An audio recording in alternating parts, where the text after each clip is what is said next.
Samantala, kabrigadang pagsagot daw ni Vice President Sara Duterte sa writ of summons, magpapabilis daw sa impeachment proceedings sa Hunyo ayon yan sa isang House Prosecutor.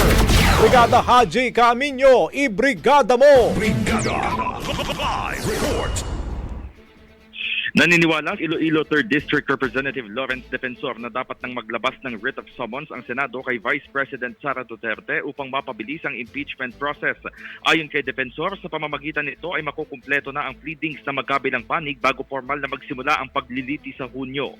Mabibigyan umano ng panahon ang panel of prosecutors na tumugon sa sagot ni VP Sara base sa Rule 7 ng Senate Rules on Impeachment sa loob ng 5 araw.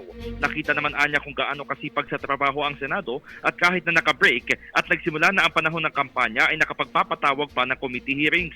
Paliwanag nito, dahil na isasagawa ang legislative inquiry ay wala ng rason para maantala pa ang impeachment ng Vice Presidente na may kinalaman sa pambansang interes at lubhang napakahalaga.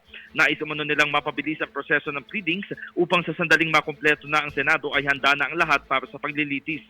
Idinagdag pa ng isa sa mga miyembro ng House Prosecution Team na maaari ng kumilos ang Senado kahit na hindi pa ito nagko-convene bilang impeachment court alinsunod sa Senate Resolution number 39 o ang Rules on Impeachment.